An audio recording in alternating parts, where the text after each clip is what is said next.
In this video, I've got 6 simple tips that you can start doing right now that will help you clean up your financial situation and stick to your budget. The first thing you should do is track down and bookmark any website related to your finances. Any banks, loans, credit cards, bills, investments, subscription services, everything. Then, once they're bookmarked, make sure you know all your login and passwords. Be sure to have these saved in a secure location or in a password manager like iCloud Keychain. It's also not a bad idea to verify any autopay settings you may have and make sure that all that information is up to date. For banks and credit card statements, I recommend looking back at the past year's worth of transactions just to make sure there isn't any subscriptions or bills you've forgotten about. One last thing I recommend, if you use the Safari web browser, is organizing your most important websites into a tab group. Anytime I want to update my budget, for example, I switch over to my Finances tab group and I've got all my relevant websites already pulled up. Okay, next tip, use buffers. In my Every Dollar tutorial video, I explained how it uses the zero-based budgeting philosophy. This means when you add up all your income for the month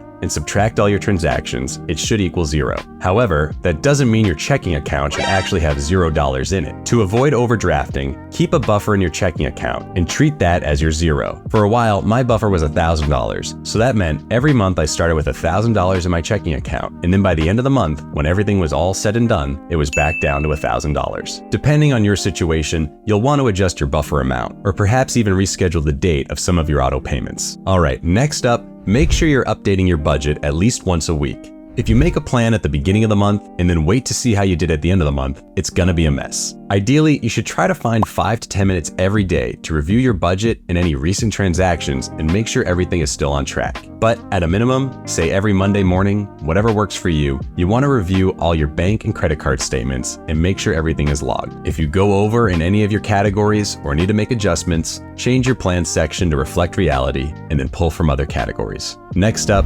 funds. There's 2 types of funds you should consider having: an emergency fund and sinking funds. The emergency fund is more of a must-have. Most financial advisors recommend saving 3 to 6 months of expenses, but if you're still in debt or working on something else, just having $1,000 set aside is huge. This is money you don't touch unless the situation is truly an emergency. You've probably seen headlines about the high number of Americans who can't afford a $400 emergency. Well, start budgeting and set this money to the side, and you won't be a part of that statistic. Sinking funds allow you to save up money for a specific large expense in the future by saving a little bit each month. Some examples could be for car repairs, home remodels, or vacations. One of my favorites is a Christmas fund. The holidays happen every year. They're not a surprise, and they can be expensive. So, once you have an idea of how much you'll need, divide that number by how many months away it is, and then make sure you're saving it every month. When Christmas comes, any gifts, decorations, the tree, food I'm cooking, it all comes out of that sinking fund instead of my December monthly budget. Okay, next up, I want you to first watch this TikTok of a mother discovering Gen Z doesn't consider cash to be real money. The other day I was out and I made a purchase at a store, and the Gen Z person who was checking me out said that'll be 18 something, and I pulled out of my purse a 20 and I said I just have cash, and she said, oh wow, that's like it's like free. And I said, I don't know what you mean. And she said, well, like if you have a $5 bill and you buy a coffee for $4.98, it's like a free coffee. It's like it doesn't count. Cash doesn't count. It's not real money. And I came home and both of my kids are Gen Z, and I asked them both, what was she talking about? And my daughter said, yeah, cash doesn't count. It's not like it's real money. The real money is what's on your debit card. Is this true? Cash is not real money? No, it's not true.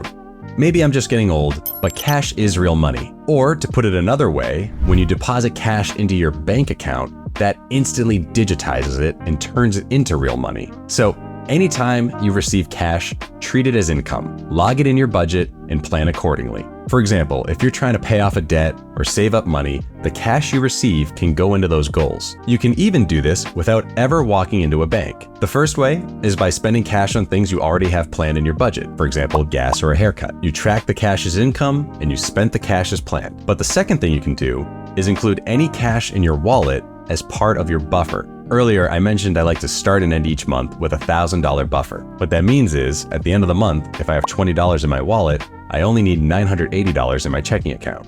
Boom! You've digitized your cash, turned it into real money. It's not free, and I'm not crazy. 2 other quick things about cash. First, always log any cash transactions into your budget as soon as possible. If you're only updating your budget once a week, make an exception for cash. Second, it's not a bad idea to have a cash on hand fund. I have $1,000 in cash socked away for emergencies that specifically require real paper money. For example, maybe we need a cash gift and a card, or don't have time for an ATM run, or even just need to make some change. This fund can be very helpful. I even keep track of it in every dollar. So if money ever comes out, I always make sure it gets replenished back to 1,000. My final tip might be a little controversial, but it has been one of the best things my wife and I did, and that's combining our finances. First, let me stress, I only recommend combining your accounts if you and your partner are married. But even if you're not, it's super important that the two of you are on the same page regarding money and your individual situations. What happens when you combine your checking and savings accounts and add each other as authorized users to your credit cards is it's really hard to keep secrets. You both become open books, and your relationship will become much stronger because of it. The number one cause for relationship fights and divorce is money. When you pool your income together,